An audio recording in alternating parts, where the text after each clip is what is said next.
audio jungle.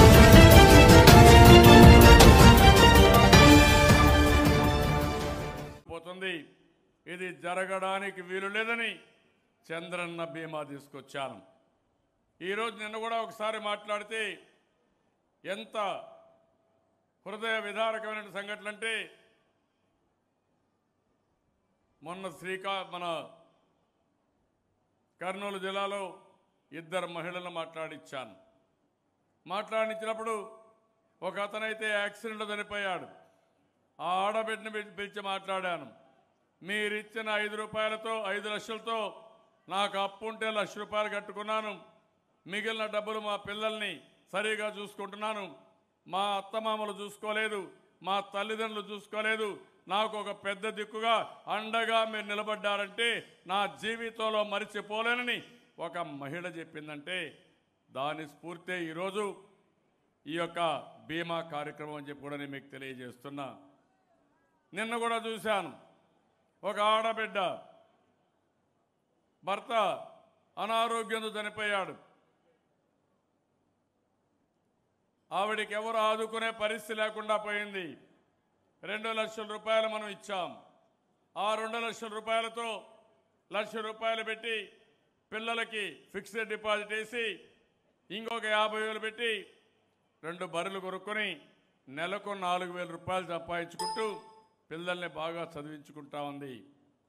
ఈరోజు బీమా మిత్రున్నారు, మనస్ఫూర్తిగా అభినందిస్తున్నా. 198% చాలా ఆనందంగా ఉన్నారంటే బీమా మిత్ర చేసే సేవల్ని మనస్ఫూర్తిగా అభినందిస్తూ మీరు కూడా వారు చేసే మంచి పనికి గట్టిగా అభినందించాల్సిన అవసరం ఉందని చెప్పి కూడా నేను మీకు తెలియజేస్తున్నా. మంచి చేసిన వాళ్ళని ప్రోత్సహిద్దాం, వాళ్ళని అభినందిద్దాం. ఇంకో పక్క మీరు ఒకసారి చూస్తే ఈరోజు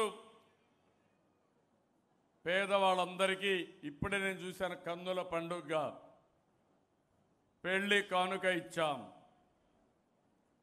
అందరూ కూడా చాలా ఆనందంగా ఉన్నారు. ఓసారి పెళ్లి చేయాలంటే తల్లిదండ్రులకు భారం అవుతుంది, ఖర్చులు పెరిగిపోతున్నాయి. అందుకే నేను ఆలోచించాను, ఎస్టీలకు మైనారిటీలకు 50,000, ఎస్సీలకు 40,000, బీసీలకు 35,000 రూపాయలు చొప్పున ఎన్ని పెళ్లిళ్ళైనా పర్వాలేదు వీళ్ళందరికీ పెళ్లిళ్ళు చేసే బాధ్యత ప్రభుత్వం తీసుకోవాలని ఈ కార్యక్రమానికి పెళ్లి కానుక కార్యక్రమానికి శ్రీకారం చుట్టామని మీ అందరికీ తెలియజేస్తున్నాను. నేను అడుగుతున్న ఎక్కడన్నా దేశంలో ఇలాంటి కార్యక్రమం ఉందా అని నేను అడుగుతున్నాను. ఎక్కడా లేదు. ఈరోజు నా ఆలోచన ఒకటి, పేదవాడి ఖర్చులు తగ్గించాలి, మీ ఆదాయాన్ని పెంచాలి, మీ జీవన ప్రమాణాలు మెరుగ్గా ఉండాలి. అందుకని మనం ఈ కార్యక్రమాన్ని తీసుకున్నాం. దీనికి కూడా పెళ్లి ఖర్చులకి మీరు నమోదు చేసుకుంటానే 20% ఇస్తాం. నమోదు చేసుకున్నాక పెళ్లి రోజున పెళ్లి పీటల పైన ఉన్నప్పుడు కళ్యాణ మిత్ర వచ్చి మొత్తం మీతో మాట్లాడి మీ ఫోటో తీసుకుని మిగిలిన 80% మీ బ్యాంక్ అకౌంట్లో వేసి అది మీ ఫోన్లో మీకు చూపించి మొత్తం ట్రాన్స్ఫర్ చేయించే బాధ్యత తీసుకుంటున్నాను. ఇంకో పక్క జగ్జీవన్ జ్యోతి పెట్టాం. ఎస్సీలు ఎస్టీలు ఉన్నారు. మీ కరెంటు మీరు చూస్తే 75 యూనిట్ల కరెంటు ఉచితంగా ఇస్తున్నాను. ఎక్కడా ఇలాంటివి లేవు. ఎందుకు నేనేమి ఆలోచించానంటే ఎస్సీలకు ఎస్టీలకు భూములు లేవు కాబట్టి వారికి అండగా ఉండాలని అదనంగా ఈ కార్యక్రమానికి కూడా దోహదం చేశామని చెప్పి కూడా నేను మీకు తెలియజేస్తున్నాను. ఈరోజు ఈ కార్యక్రమాలు చేస్తున్నాయి, మీ పిల్లలందరినీ బాగా చదివిస్తున్నాం. కొన్ని 100 కోట్ల రూపాయలు 1000 కోట్ల రూపాయలు ఖర్చు పెడుతున్నాం. ఈరోజే మీరు చూస్తే పిల్లల చదువు కోసం ఈ రాష్ట్రంలో ఒక వినూత్నంగా ఇంకా కొంత ఇది ఉందంటే వాళ్ళను కూడా ఆదుకోవడం కోసం పోస్ట్ మెట్రిక్ ఉపకార వేతనాలు పెంచాం. దీని మీద 17,72,000 మంది లాభం పొందుతారు. 555 కోట్ల రూపాయలు అదనంగా భారం అవుతుంది. అయినా పర్వాలేదు, ఈ పేద పిల్లలు బాగా చదువుకోవాలి, వీళ్ళకి స్కాలర్షిప్లు ఇవ్వాలనే ఉద్దేశంతో ఈ కార్యక్రమానికి శ్రీకారం చుట్టాం. ఇందులో ఎస్సీ, ఎస్టీ, బీసీ, మైనారిటీ, కాపు, ఈబీసీ, డిజేబుల్డ్ అందరికి కూడా లాభం పొందే పరిస్థితికి వస్తారు. ఇంకో పక్క ప్రభుత్వ వసతి గృహాల్లో ఉండే రెసిడెన్షియల్ విద్యా సంస్థల్లో ఉండే పిల్లలు డైట్ ఛార్జీలు ఇది కూడా పెంచాం.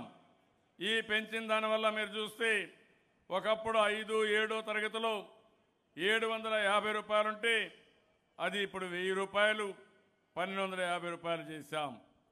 8, 9, 10లో ఈరోజు మీరు చూస్తే 850 ఉంటే దాన్ని 1250 చేశాం. ఈ విధంగా మొత్తం మీరు చూసినప్పుడు దగ్గర దగ్గర 139 కోట్ల రూపాయలు అదనంగా అవుతుంది. అయినా పర్వాలేదు, ఈ పిల్లలకి ఆరోగ్యంగా పౌష్టికాహారం ఇవ్వాలని మనం ముందుకు పోతున్నాం.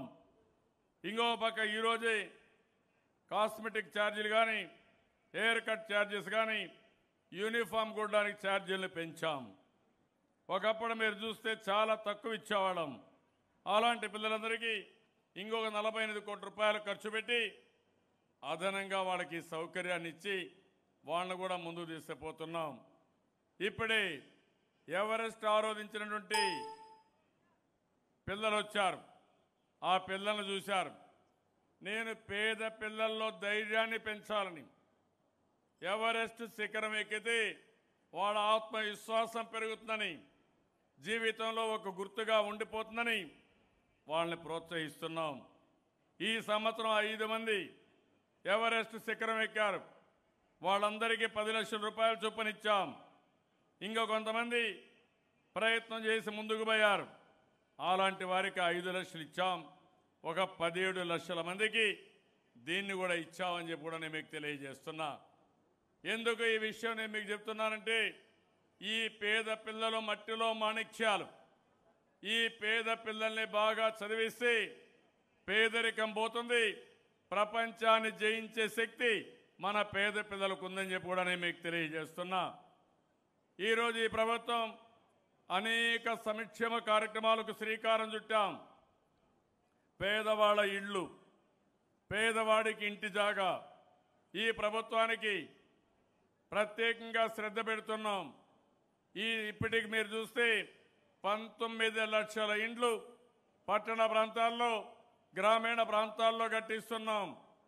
ఈస్ట్ గోదావరి, వెస్ట్ గోదావరి జిల్లాలో ఎక్కడన్నా భూమి లెవెలింగ్ చేయాలంటే దానికి కూడా నిధులు ఇచ్చాను. నా ఆలోచన ఒకటి, ఈ రాష్ట్రంలో ప్రతి ఒక్కరికి ఇల్లు ఉండాలి, సొంత ఇంట్లో ఉండమనే భరోసా రావాలి. కాంగ్రెస్ హయాంలో మీరు ఒకసారి చూస్తే 14 లక్షల ఇండ్లు కట్టామని 4,000 కోట్ల రూపాయలు దోచుకునే పరిస్థితికి వచ్చారు. ఎక్కడా ఇల్లు లేదు, పేరు మాత్రం ఉంది. సంతకాలు కూడా వీళ్ళే పెట్టి పేదవాళ్ళ పొట్టగొట్టారు తప్ప పేదవాళ్ళకి ఆ సౌకర్యం ఇవ్వలేకపోయారు. ఈరోజు నేను ఆలోచించింది, తప్పకుండా రాబోయే 2-3 సంవత్సరాల్లో ప్రతి ఒక్క పేదవాడికి ఇల్లు లేదనకుండా సొంత ఇల్లు కట్టించే బాధ్యత నేను తీసుకుంటానని మరొక్కసారి మీ అందరికీ హామీ ఇస్తున్నాను. ఇప్పటికే 19 లక్షల ఇల్లు కడుతున్నాం. ఈ సంవత్సరం అదనంగా డబ్బులు కూడా పెట్టాం. ఇవన్నీ మనం చేయగలిగితే రాబోయే రోజుల్లో ఎలాంటి ఇబ్బంది లేకుండా చేసే పరిస్థితి వస్తుంది. ఏంటండి, వీడియో నచ్చిందా? అయితే ఓ లైక్ వేసుకోండి, లేదంటే ఓ కామెంట్ చేయండి. ఎప్పటికప్పుడు మా వీడియోస్ చూడాలంటే సబ్స్క్రైబ్ చేసుకోండి.